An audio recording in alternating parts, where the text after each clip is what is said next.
All right, everybody. Welcome to the Rotary Club of Foster City, known as far away as Novato, as the club that cooks. And do we have Fred Yeager here to give the pledge, or is Debbie going to do everything? I think I've got it today. Okay, Debbie, All please right. recite the Put your hand pledge. over your heart. I pledge allegiance to the flag of the United States of America and to the republic for which it stands, one nation under God, indivisible, with liberty and justice for all. And then, Debbie, you have the thought of the day from Paul. I do. This is from Paul. To the world, you may be one person, but to one person, you may be the world. And that's by Dr. Seuss. Thank you very much, Debbie. And at this point, I would like to remind those, actually everyone's on Zoom, please stay on mute unless you have something to say. Then you can use the raised hand function. You can find it under reactions to raise your hand. And then I will acknowledge you. You can unmute at that point. And you can also feel free to use the chat function to communicate with the group or any individual participant.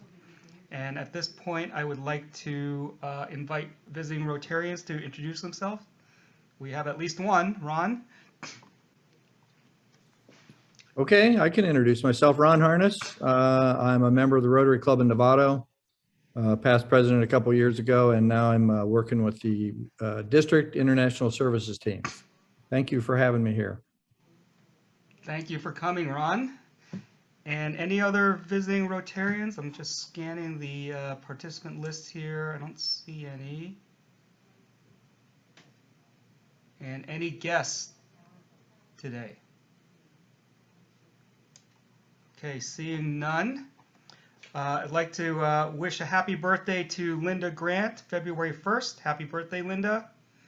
And Mike Hoffman on February 5th coming up. Happy birthday, Mike. We have no anniversaries in the club to celebrate this week, but we do have a Rotary anniversary. Paul Williams on February 5th will be his 20th year in Rotary. All in this club, I believe. So congratulations to Paul, Debbie. All right. Stephanie, do you have a sunshine report for us today?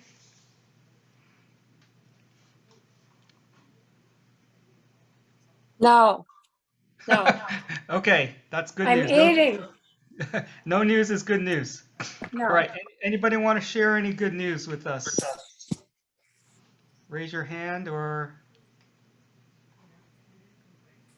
who is raising their hand? No good news today?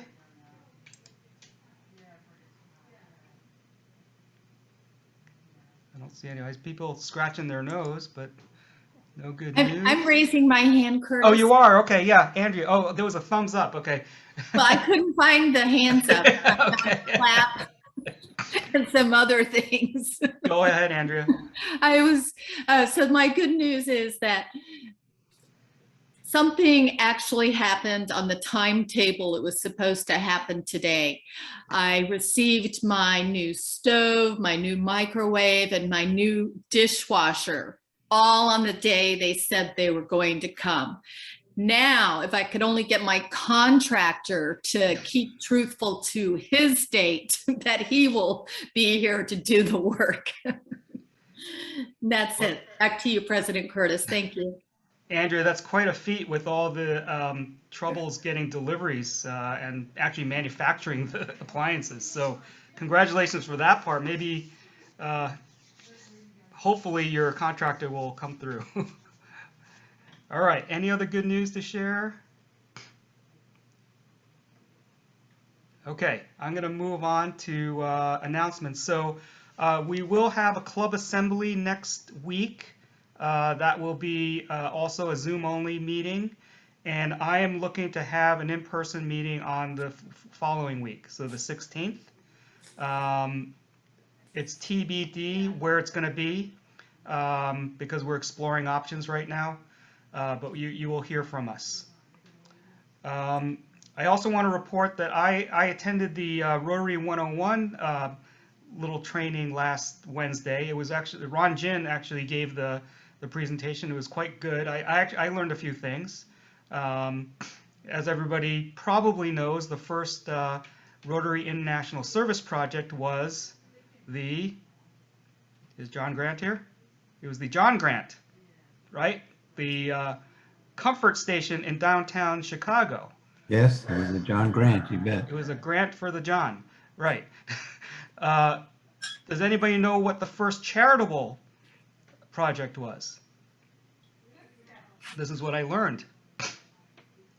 First Rotary International charitable project was collecting dollars to buy a horse for a traveling physician in the Chicago area.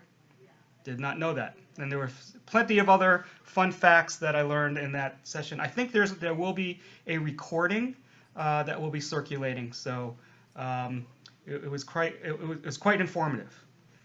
Okay, next, I don't see any participants for the pearls. I wanted to get some testimonials.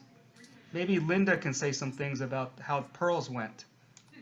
Was it just this Saturday, Linda? Yes, it was Saturday. It went very well. Jamie, Phyllis, and Steve Droz were there, and they hung in there for the whole time, and it went pretty well. Yeah, as far as my perspective was, it went well. We had a couple glitches with technology, but we adapted and moved on and stayed on schedule. So other than that, it went really well. Actually, I see Phyllis on now. Phyllis, would you like to give a few words on how you enjoyed or didn't enjoy that? I sure would. I thought it was very informative and very well done. It really meant a lot to me because I came on as a new member right before the pandemic. So what I knew about Rotary basically was through our meetings and all.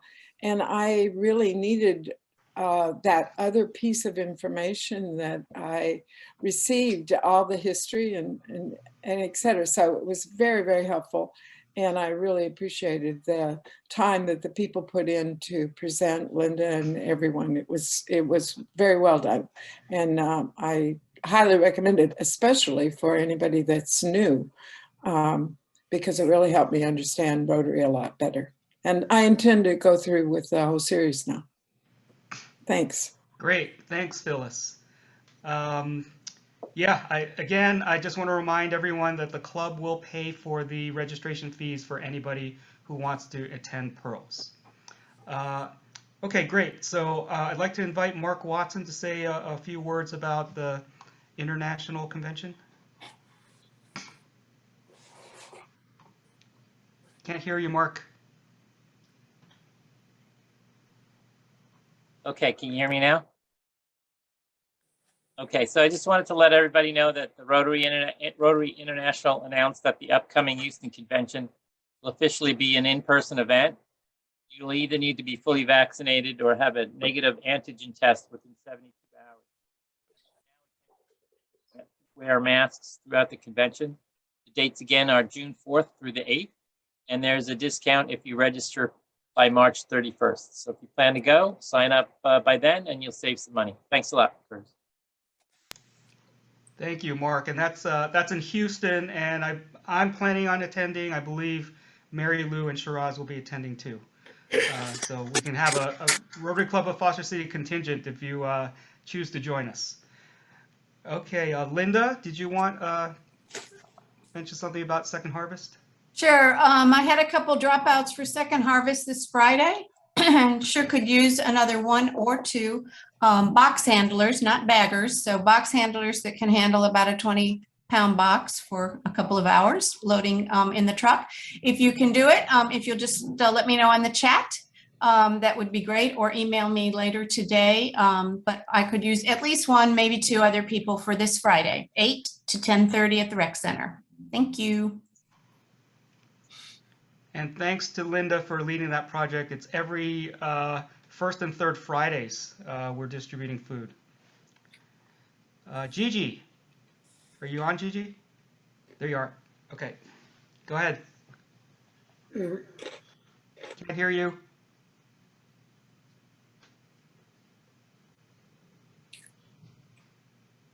There.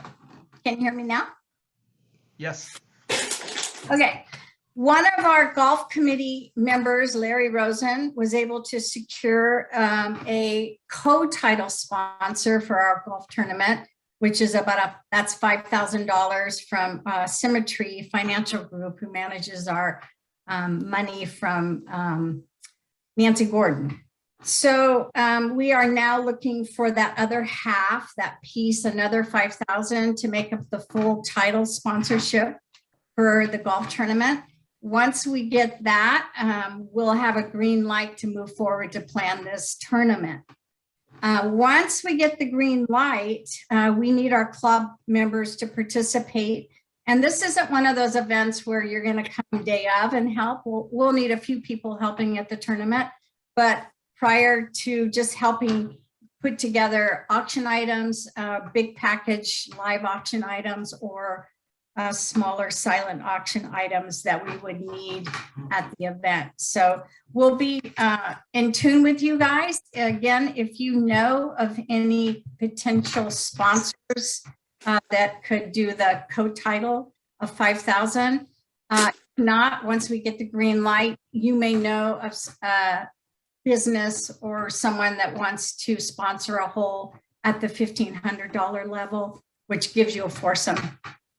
I'm trying to redo the flyer from last year. If anyone has the package where you can undo a PDF, that's what I need, because I have the other flyer that was done at work by one of the gals that's not there anymore. And she put the flyer together and put it in a PDF, and I can make changes to it once it's out of the PDF format. So if anybody has that, let me know.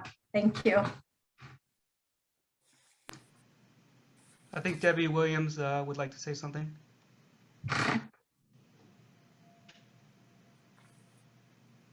I can help Gigi with that. Changing it from PDF. Okay, so I'll send you the PDF. That would be great. Thanks, Yeah. Deb. Sure. And Gigi, can you remind everyone if they have a potential sponsor or a company that they have a good relationship with, what they need to do? Well, once I get this flyer put together, you'll see all the different levels and what you get with that level and how much money it is. If you are uncomfortable asking that person, please let me know and I will work with you to make that contact. But for me to cold call a relationship you have with someone probably isn't going to work, but I can help you, guide you through how to do that, or do it with you or whatever it takes. Okay, thanks, Gigi, for heading Sure. that up. Mm-hmm. All right. One of my favorite parts of Rotary is finding out about our members. So I'd like to invite Noemi Avram for your vocational talk. Are you prepared for that? I'm totally prepared. Okay, take it away. I don't see Rich Mozzini, but he did send me an email, a nudger, and said a gentle reminder that the new protocols are for the Voc Talk to be primarily dealing with your past or present vocation and not a biography. So I guess that means that I can't talk about me or my life. And then I went to the Rotary website, and this is what I found: how to prepare for a vocational talk. When a lawyer, a coal dealer, a mining engineer, and a merchant tailor first met in 1905, they give birth to Rotary. And by the nature of their diverse occupations, the classification principle. Today, this classification system remains a cornerstone of Rotary, promoting fellowship that is based on diversity rather than a similarity of interest. With that protocol in mind, from the great Rotary Club of Foster City classification architect, my name is Noemi Avram. And I decided, most of you know, that I decided to be an architect when I was 10 years old, at the time when architect meant designer of a building rather than any other meaning. Currently, it's used, the term architect is used for policy, the architect of the policy, of software architect, developer, or things like that. And I'd like to share with you that the, at least in California, the State Board of Licensing states that using the term architect other than a licensed architect is illegal. And yet we read everywhere the architect of the program or etc. Just FYI. I studied architecture in Buenos Aires, Argentina, where I'm originally from.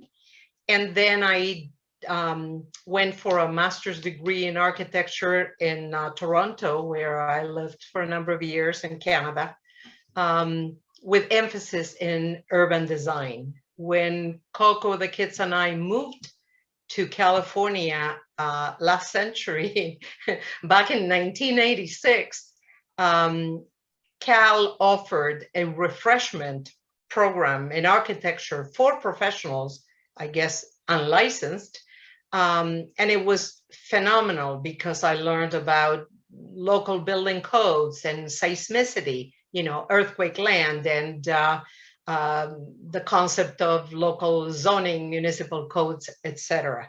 So after that, I went for my 9 examinations in order to qualify for the orals and become a licensed architect. And that's what I did. And I've been working ever since. Few decades later, I'm still enamored of designing buildings. And in reading the guidelines for how to prepare for a vocational talk on the Rotary.org website, it says, you know, it would be nice to share your background. What are the hardships, or what are the, you know, your best moments and so forth. And I think that in my case, I can't generalize, the best part of my job has been sort of the conception to delivery, designing buildings and getting them just conceptualized first, and then kind of giving the keys to the owner. It takes a lot more than 9 months of conception and delivery, and it has a completely different set of rewards and pains. But it has been for me a way of delivering babies other than my own children, which I'm not supposed to talk because that's biography. I don't know what else. I think that I wanted to say also that there is a myth about technology. A lot of people think that, oh, well, now with technology, you know, you just put it there and the computer does it for you. Well, it doesn't work that way. We still need our brains, our talent, our skill set and background to design a building.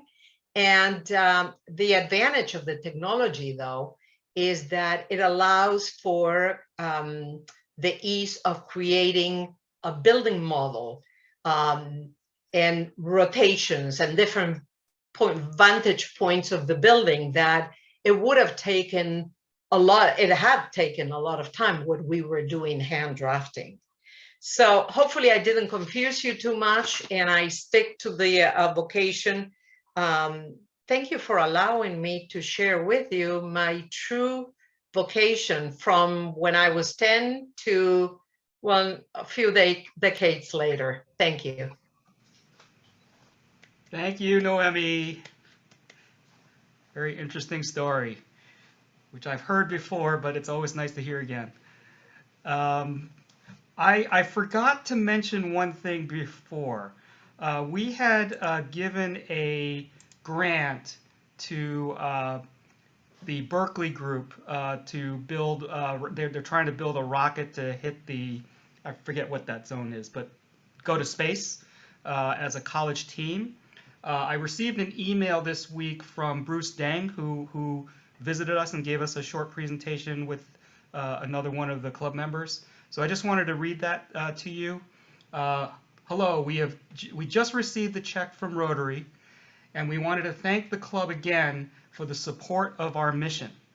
We are going to Southern California next weekend, and we'll have plenty of pictures for you. I'm also reaching out to some of my old teachers to see if we can give a short talk about rocketry to some students. I'll let you know how that goes and if we need any support. I'll keep you updated, Bruce. So thanks for your support on that. Shiraz has also ordered some stickers and decals that they're going to actually put on the rocket, and it'll say Rotary Club of Foster City right there. And Bruce also asked for an image, a GIF file of our logo, so they can use it on their material. So I sent that to him. So I think they are very appreciative, and as you see, they're trying to give back and pique some interest of high school students as well. So I just wanted to give you that update. Okay, I'm just going to move on to another topic, which is I sent out a survey that I tried to do polling last time about the meeting room and the cost increase, and the poll didn't work very well, so I sent out a survey via Club Runner. I wanted to just share the results of that and give you an update on what's going on there. So let me share the screen. Okay, thumbs up if you see my screen. Okay, good. So first question is, you know, what should we do about this $5 increase? It was actually pretty split. I'm a little surprised it was this split, but a slight majority asked that we explore other options. About 47% said, you know, I'll pay the $5, don't worry about it.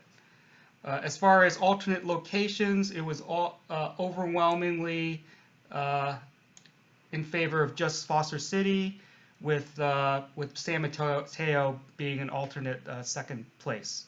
So we're going to take that as guidance. We're going to try really hard to keep the meeting in Foster City.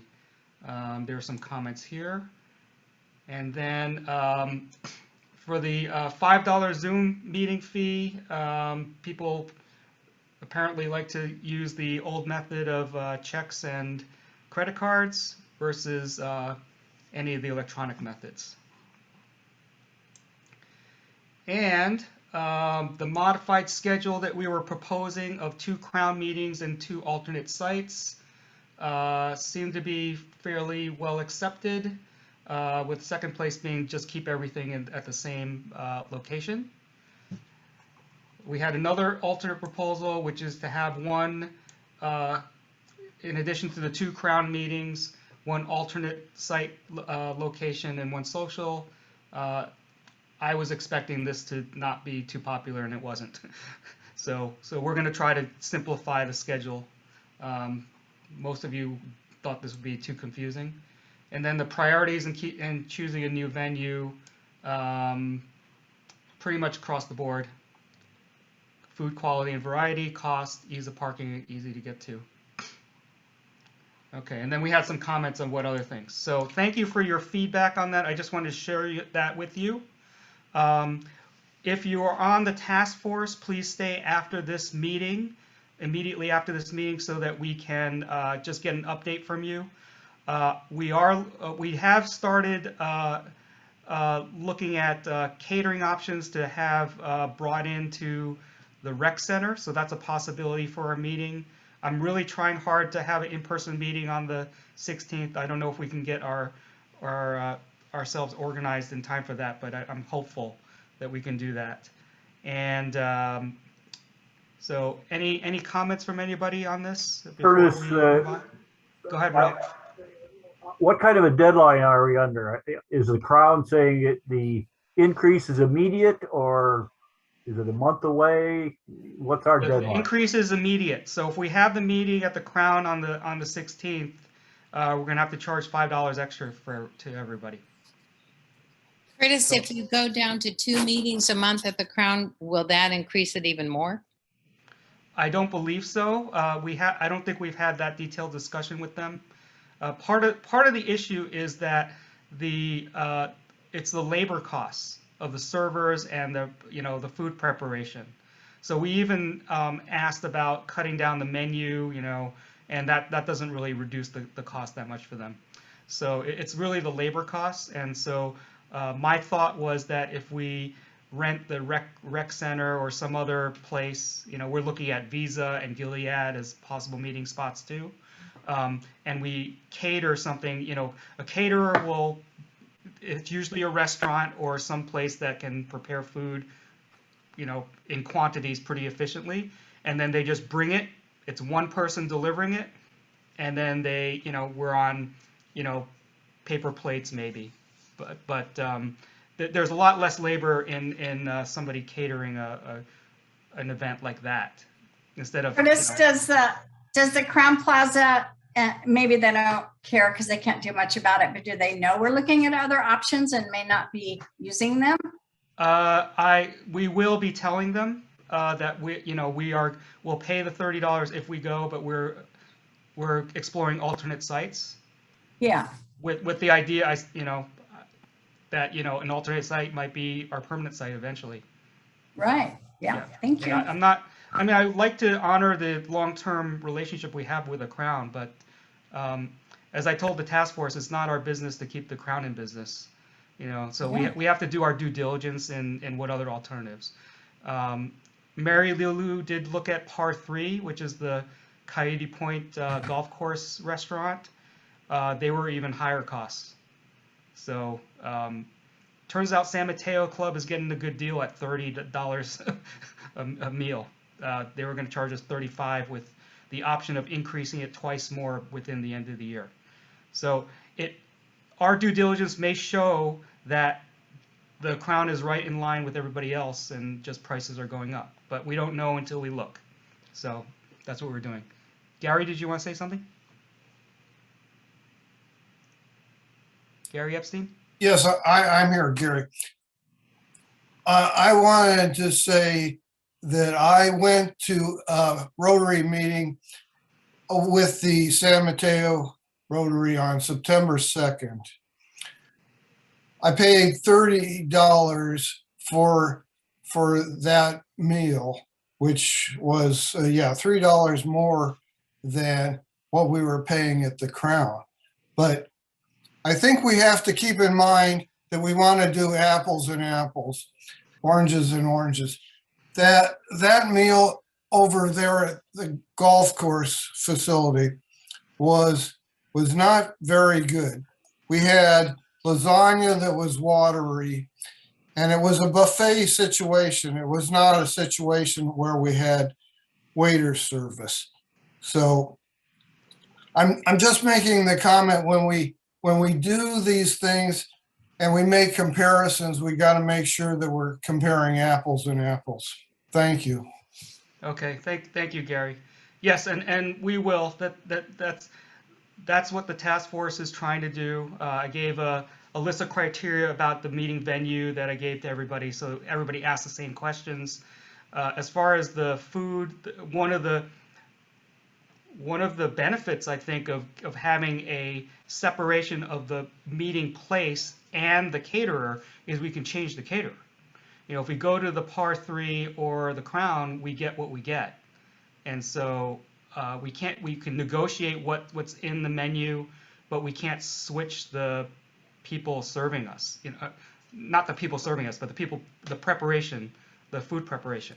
So if we go to something like like Bellini's, we've asked, and some other places, if we can switch it up every week even. So I think there's some charm in spreading the vendors out, because we can try different things, and we give different businesses an opportunity to impress us, basically. But I do think everywhere you go, every time you go out to dinner now, everything is more expensive. So I don't think this is out of line. It doesn't seem right, but every place you go now, it is more expensive, from Yep. groceries to servers to everything. So I don't think you're agree. going to find a better deal than the Crown, and it might be too complicated to people will be going to the Crown and it's not at the Crown. But I'm not on the task force, but that's just my opinion. Okay, thank you. Okay, so I'm going to pause here. I do have a entertaining video to show as the video of the week, but I'm going to ask Ron, how long would you like for your presentation? Do you want to start now, or do we have like about 3 or 4 minutes for this video? Yeah, go ahead and run your meeting. However, I'm fine. Okay. All right. Well, I'll show you this video that let's see, I've been queuing up this video for about 8 weeks now. Me and Jeff Brown on the videos. So let me see if I can get this shared. Share sound.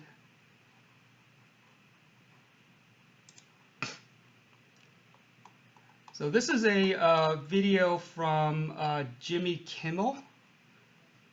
I hope that I can do this correctly.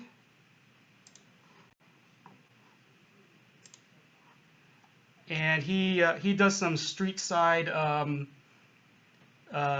polls or surveys. So I thought this was pretty entertaining. All right. We did something fun and hopefully educational. We went on the street with a map of the United States. And we blacked it out so you can't see the shapes of the states. And we asked people walking by to name this country. We want to know if people recognize this country right here. The United States? Good job. Oh, okay, good. I didn't know if that was a trick question. I got a little nervous. What country is it? This is America. Good job. America?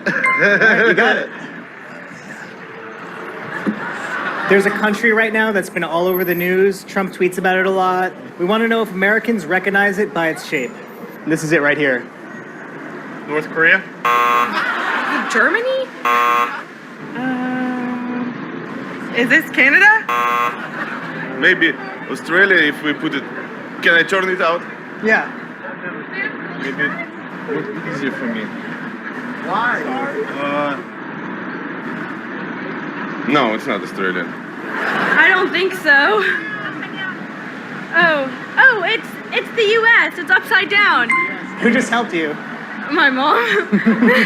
Is your mom Lori Laughlin? Do you recognize this country? No. No. Can you take one guess? Uganda. I don't know. Australia? I don't know. Is that a country? Something. That's America. Ah, that's a good one. It's America. Is that Canada? Close. They have a strong Russian influence. Okay, is it Syria? No. Their last election, they elected a crazy person. Oh, is it North Korea? No. We want to know if Americans can name this country. Europe.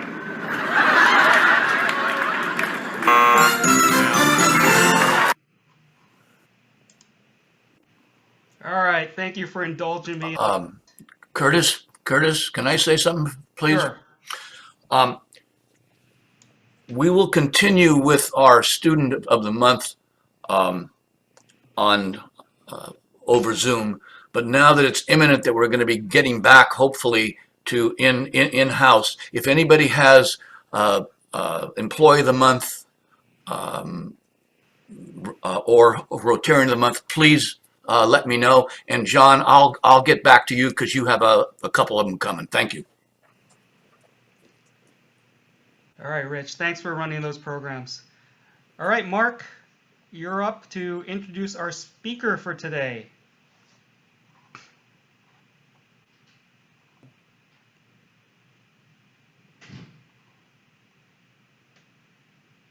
Give me 1 second.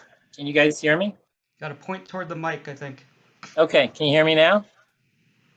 Good. Okay, so we're all members of Rotary International, and so today we're going to hear a little bit more about the international part. So with us today is District 5150's International Services Chair, Ron Harness. And so he'll be talking about just what the district is doing with international projects. And Ron is from the Rotary Club of Novato. So Ron, take it away. Yeah, but we're 9 minutes early. I need 9 more minutes to practice, Mark. Okay.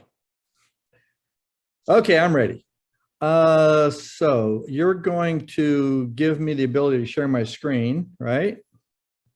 You've got it already. Okay.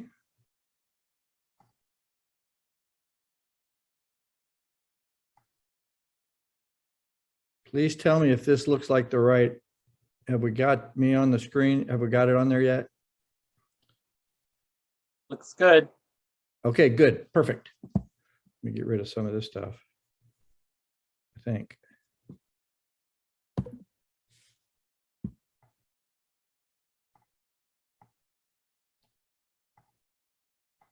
It looks like I have to stop it and relaunch my PowerPoint. Just give me 1 minute, please.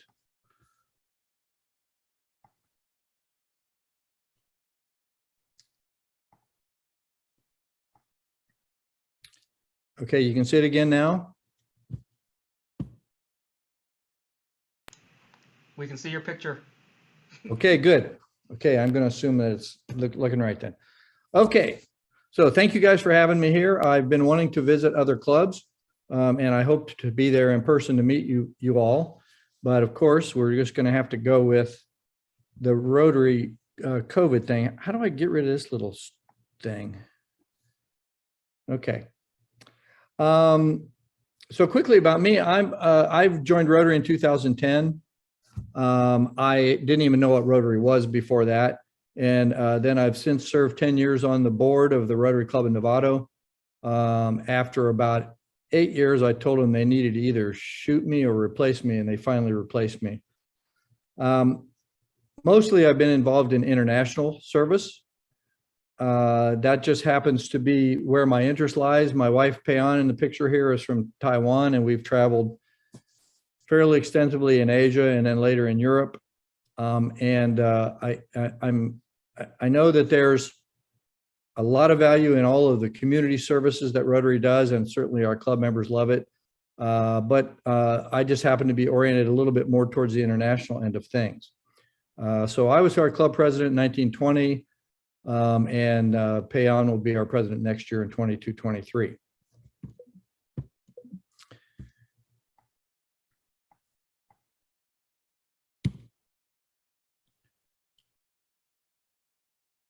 Okay, having a little trouble with my process here. Okay, so we just got back from Costa Rica. We had a trip planned to Colombia in 20, which was canceled. And we were stuck with the tickets. So we finally said, let's just go to Costa Rica and use those tickets. Always wanted to go there because of their interest in sustainability and environment. And of course, they're famous for their birds and various animals. We saw a lot of beautiful stuff. So I'm here today to talk about international services. And what we try to do at the district level with international services is to create some awareness of the international part of Rotary International for our clubs. Many clubs have been involved in international projects, and others haven't. And so we especially want to try to get to those clubs that haven't had that opportunity yet, to try to explain the rewards and the passion and the emotion that can come from serving people in other parts of the world that really need our help. So we'd like to inspire clubs to participate in some of these projects.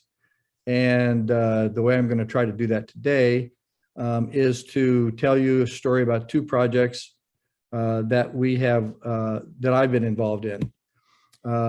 First of all, we went, I'm going to tell you about a project in Guatemala.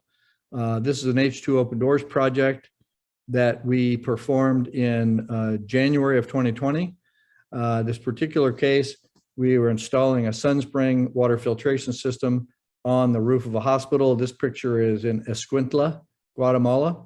And if you don't know these systems, the Sunspring has a solar panel and a windmill, and it is self-sustaining and doesn't require hardly any maintenance at all. It takes any water source, no matter how dirty, and outputs bacteria-free water. many thousands of liters per day. Here you see the tank that we also installed in this hospital. This particular environment, this hospital in Escuintla, was a shock to me. I've traveled around, but I haven't been in hospitals in poor areas. And this hospital had no bacteria-free water source. The aquifer they've used for ever had been contaminated for some time, and the neonatal ward was losing several children per month were dying. I don't know the number; it was a lot that were dying every month from waterborne bacteriological infections. So we completed this installation in 2020, and since then, not one child has died in this hospital ward from waterborne bacterial infection. So perfect success for us. One of the other things that we did on this trip, and we actually went to several different cities. This is a picture of an installation we made in a small town where we put a Sunspring in, able to supply the water needs for free to all the people in that town as a municipal project. And then it additionally can make so much extra water per day, more than their use, that a bottling operation is set up. And these bottles of water are sold commercially to surrounding towns for half the going price of other commercially available bottled water, which was primarily provided by larger corporations. So here the team is preparing some of the bottles and labels and such. Third thing we did on that particular trip was eyeglass distribution, something that hadn't been done on H2 Open Doors projects before, but it was wound into this project as another step. These eyeglasses are available from various sources, especially in the United States, that are sorted by prescription. So we advertised in this town, in fact, this was back at the hospital in Escuintla, that eyeglass distribution would be available. And that day, the line was around the block. Hundreds of people in line waiting to try to get these glasses. This was, even though it was an aside, an addition to this trip, in addition to the water system, it turned out for me to be the most emotional and connected part. You can see some of these people that accepted the glasses hadn't been able to see well for a long time. And it was very emotional for them to suddenly be able to see again. They cried and we cried, and very, very emotional. It changed all of us. Here's a picture of one of the 4 vans that we drove around in Guatemala. And you can see on the faces of these Rotarians, most of these are from this Chinatown Rotary, but there were 5 or 7 clubs on this trip. I'm sure you ask any person in this picture and they will all tell you this project changed their lives forever, including us.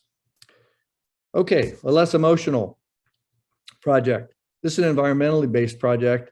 I just want to give you this other story, and you can see, hopefully you can relate to one of these as something you might be interested in. There's a group called End Plastic Soup Now, which was created in the Netherlands. And their goal is to prevent more single-use plastics from entering the oceans. So they're trying to find ways to capture these plastic items that are floating down the tributaries around the world. There are other big projects that are trying to extract the plastic waste from the Great Pacific Garbage Patch and other places all around the world. But End Plastic Soup Now is trying to prevent more materials from entering the oceans. And here's why. Children and adults from all over delight in the irresistible flavor of the biggest soup in the world, the plastic soup. Prepared only with unnatural ingredients, just like we found it in the oceans. And yes, we followed the most poisonous recipe. With the strongest shopping bags, the most colorful packaging and all kinds of disposable products, and now with even more clothes microfibers. An unwholesome treat for everyone's palates. daily eaten by turtles, whales, birds, fish, and even shellfish. Get it now in the 40-gram size, the precise amount of plastic each person dumps into the ocean every month. Give in to the latest trend, the soup to end all soups, and indeed to end everything and everyone, the plastic soup. Get it now on plasticsoup.info.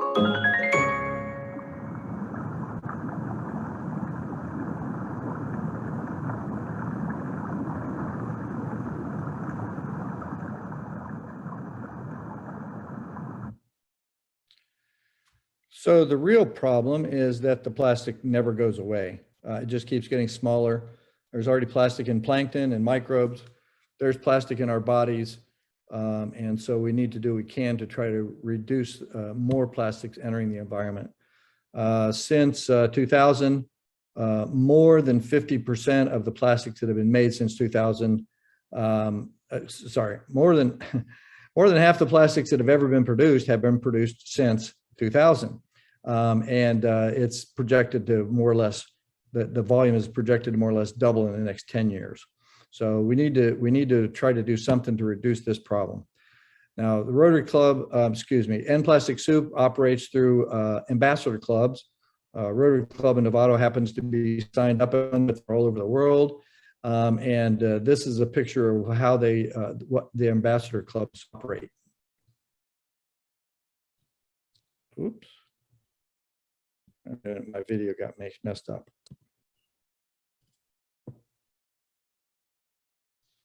News of the plastics and pollution that are potentially destroying our planet are part of everyday life.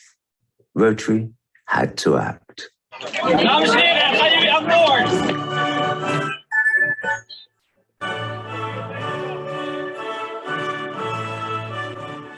And this campaign is called End Plastic Soup Now.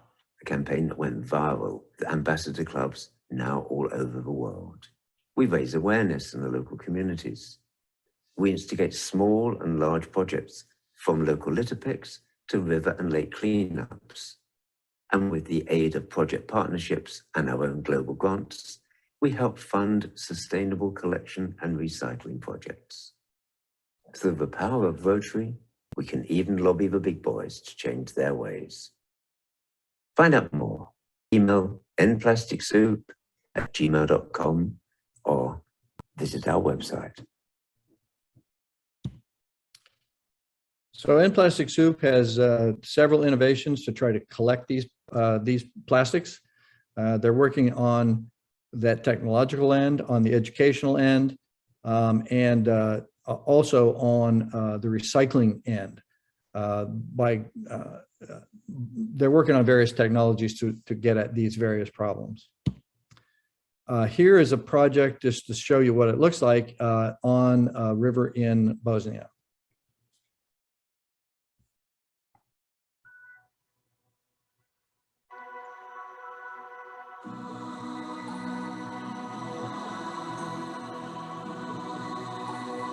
Pollution. Polluted beyond belief. This is the Visegrad Dam on the River Drina in Bosnia-Herzegovina. February 2021. The cleanup mission begins with the Collectex boat. This is the first of many projects for Collectex and End Plastic Soup. Coverage from the press came from Europe and as far away as the Washington Post. Rotary Aachen is the coordinating Rotary Club on this project. A huge challenge to clear the plastic waste from a highly polluted area. Currently, End Plastic Soup cleanup actions are taking place on the River Danube in Serbia, and we plan to start a follow-up project in Bosnia-Herzegovina in November 2021. Not only will this remove much of the pollution, but it will also include an education and awareness program. End Plastic Soup in action.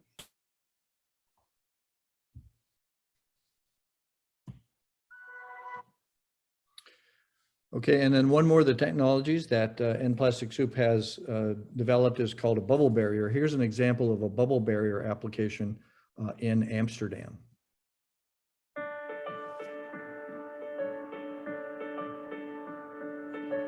Plastic is in Amsterdam een probleem om meerdere redenen. We zijn werelderfgoedstad. Het is niet goed voor de eco. En naast dat het voor de grachten zelf niet goed is, het is wereldwijd een probleem. Dat weten we allemaal inmiddels. En daar waar wij het in Amsterdam kunnen opvangen, het plastic, komt het wereldwijd niet in zee terecht. Ook al zijn we maar heel klein als stad, alle kleine beetjes helpen. We werken samen met Waternet en het drijfvuilvissen. En om dat ook voor elkaar te krijgen is het zo dat de 4 drijfvuilvisboten van Waternet elke dag in Amsterdam bezig zijn. En die halen maar liefst 3500 kilo afval per dag op. The bubble barrier is an air bubble curtain, and we create that by placing a tube on the bottom of the river, and through a lot of tiny holes in the tube, we then pump air through it, and the rising air bubbles create the bubble barrier. The air bubbles bring plastic which is drifting underwater to the surface, and then at the surface, together with the natural flow of the river, it will be guided to the side and into our catchment system. And this first bubble barrier means to us that we can stop any trash which is entering the city, doesn't flow out further to the North Sea. But also for us personally, it means that this is the first step to bring it to the world and hopefully stop plastic in rivers worldwide. Wij willen de bubble barrier straks in meerdere plekken van Amsterdam neerleggen als blijkt dat het op deze eerste plek een succes is. En wie weet wat na Amsterdam nog meer volgt, want wij geloven in dit initiatief.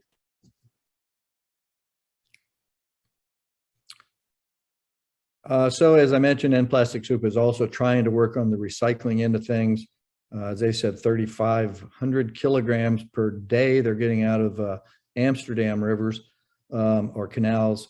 And a lot of that plastic waste has really nowhere to go. So they're trying to develop recycling methods so that it all doesn't have to be buried or burned.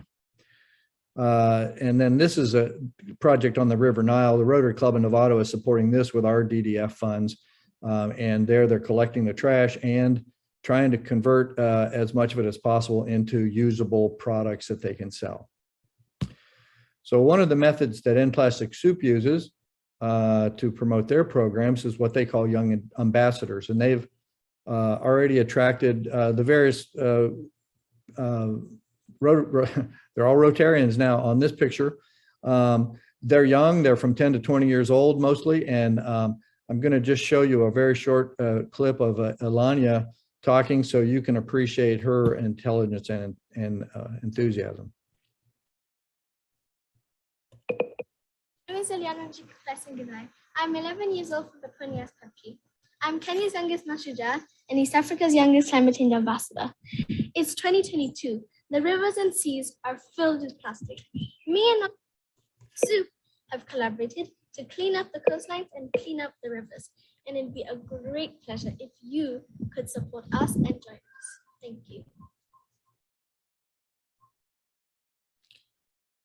So now it's our chance, your chance to become involved in international projects.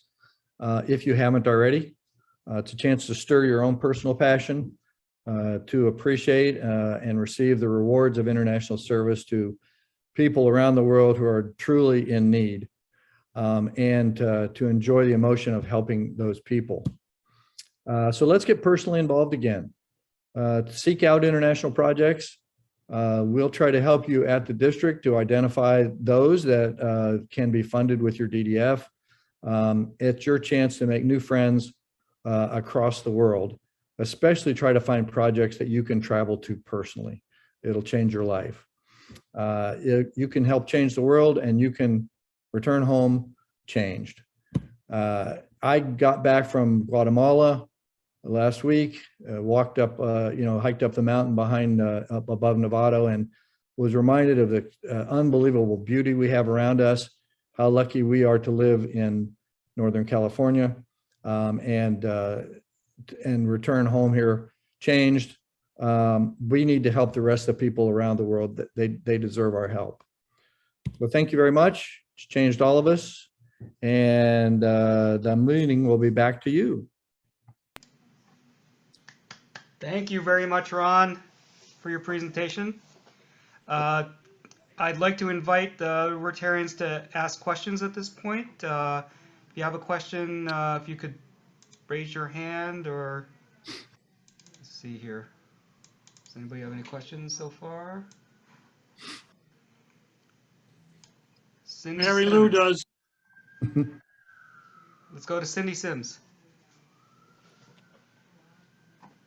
Hi, Ron. I'm glad you're here, and your presentation was super. And I just wanted to let the club know, and you might know this, but in 2 weeks, at our February 16th Rotary meeting of Foster City, Liz Mark and Rhonda Pierce are coming, and they're going to talk about the H2 Open Doors trip that we took to Uganda and then Kenya. And it was a very similar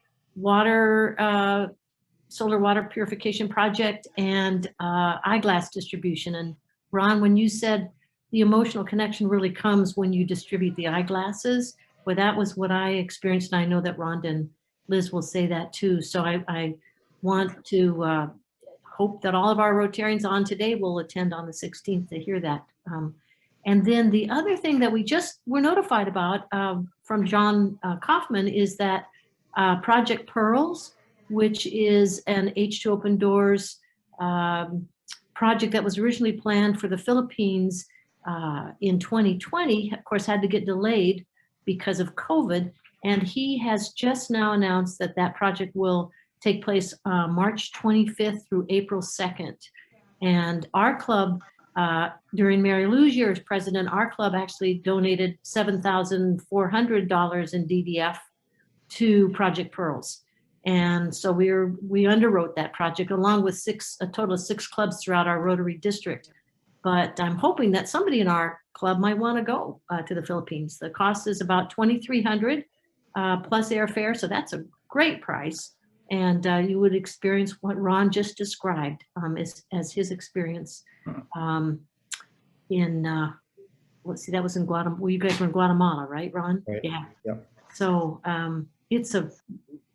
I just have to thank Ron for his leadership with international service and just say to our members, please get involved and do one of these projects. You won't regret it. Mary Bates. Thank you, President Curtis. Well, Ron, what can I say? I had the pleasure of going in 2020 to Guatemala with Ron and 7 of our clubs. And I just wanted to see if you could give an update on this last trip because I wasn't able to go. And it was just pretty amazing. I'm not sure which last trip you're talking about, Mary. Oh, the Guatemala one that you just returned from. We just went to Costa Rica for a week break. I didn't go back. You didn't go on that. Okay. No. Yeah, because I know that they installed what you were referring to when I was there. We installed 3 different water systems, but at the hospital, we only did it at the pediatric ward on the 3rd floor. And now we've done the 1st and 2nd floor this last month, which has really made a difference. And they were losing between 5 to 7 babies a day. Wow. Just so you know, and now they're not, as you said in your talk. So thanks for being here and for stepping up. Yeah, thank you. And Mary, I just want to say that when Liz and Rhonda are here, they did go to the part 2 of the Guatemala, and they will, I'm sure, talk about that in a couple of weeks. Yeah, I was connected with them, but I got sick, so I wasn't able to go, and I didn't want to check into that hospital. Sorry. But anyway, thank you, Ron. Just had to say hi. Yeah, hello. Thank you for the update. All right, Rel Kempf. Yeah, Ron, just a couple of quick questions. The portion on plastics really struck a nerve for me. I'm reminded that we have miles and miles of the ocean covered in plastic. And I'm wondering if there's any update that you know of how we are going about clearing that mess. That's number one. Number two, I'm also reminded that when I go to the grocery store, probably a majority of the items that you buy in food is plastic. And so I'm wondering how we can get involved in lowering our plastic footprint. Yeah, thank you, Ro. There's 100 answers to the second piece of it. We have at the Rotary Club in Nevada, we have a climate action team that is working on the kind of the educational end of things like that, because there is a lot we can do. A lot of it's just simple things that can change every day. And we all need to work on the stuff that we can do locally. I'm more trying to focus on the bigger projects that can handle, that can actually make a really significant difference in the outcome here. And so I have not been involved as much in the local things, but there's so many. I looked around the Bay Area, there's more than 50 environmental organizations in the Bay Area. They're all working on various things like that. So I can't really point you to a specific one. But there's plenty going on, and if you send me an email separately, I'll send you a list of the places that I know that you can find answers to that question. In the ocean, there's at least one, but I think there's two gigantic projects. One's called the Ocean Cleanup, I think, that was started quite a long time ago now. And I watched a lot of their videos and gone to their meetings. They mostly have been spending their time developing technology that can drag the stuff out of the ocean, and have come to some pretty innovative passive designs of barriers they can put out in the Pacific specifically, that will capture some of these items. But the problem is that the plastic is distributed through the entire water column vertically now, and they're only collecting things off the surface. So we have to keep more stuff from going in. These big projects are trying to do what they can to get it out, and they're big, well-funded projects, and it's pretty impressive what they've managed to develop technologically in the last 10 years. Mary Lou, you're up.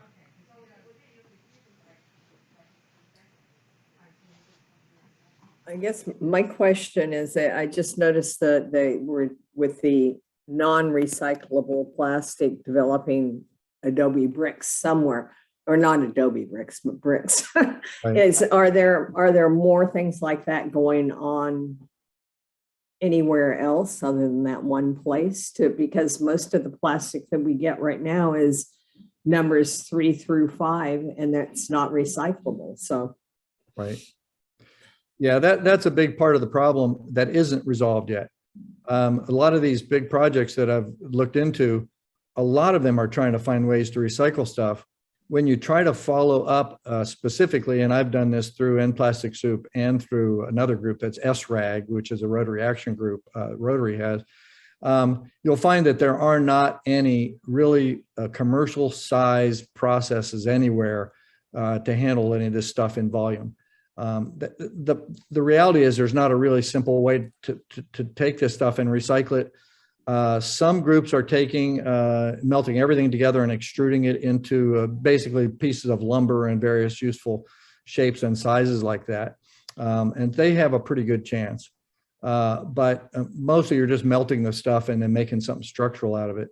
So I'm afraid the real answer is today there are not good ways to recycle the material.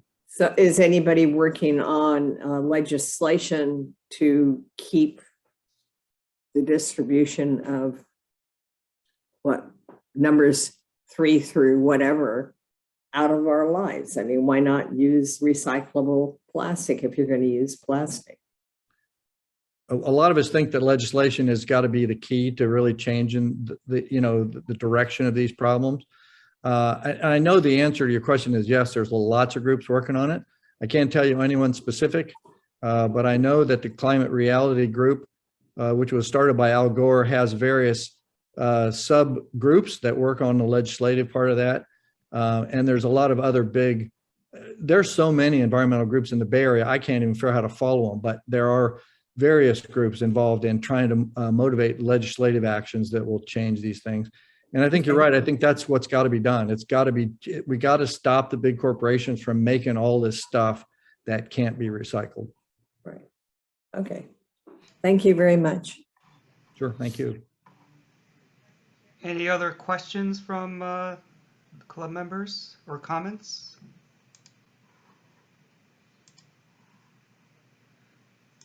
Okay, well, Ron, thank you very much for your presentation. Thank you for having me. You're welcome to come anytime. Just let us know. I'd like to show you a picture of one of our international projects, which is taking playgrounds that are being replaced in the local area, painting them and bringing them up to the Yurok Indian tribe near the Oregon border. And we do that in partnership with our high school Interact Club in San Mateo High School. So as a token of our appreciation, we'd like to send you this picture, and as an international service chair of District 5150, I think it would be apropos to send this to you. So thank you again. Appreciate your talk and bringing the awareness of some of these projects to our club members. Thank you, President Curry. Okay, well, I would like to thank Debbie Williams for stepping in to lead us in the pledge, and also to giving our proxy thought of the day. And also, Debbie's taking the minutes today. So Debbie is working triple time today. Appreciate your help on that. Reminder that next week we will have the club assembly. It will be a Zoom meeting. We'll give some updates on the endowment and a few other scholarships and a few other topics. So please join us next week. Again, I'm trying to set up an in-person meeting on the 16th. We'll see how that goes. If you are on the task force, please stay on the meeting so that we can get some updates on some of the research that we've done. So thank you very much. The meeting is adjourned. Thanks again, Ron. You're welcome to come anytime. We are adjourned. Thank you. Oh, Mark made it back on. Wow, people got out of here quick. All right, so let me see what we were going. Why don't we start with? So Stephanie had reported that Bellini's is willing to cater on site at the rec center for $25 a person.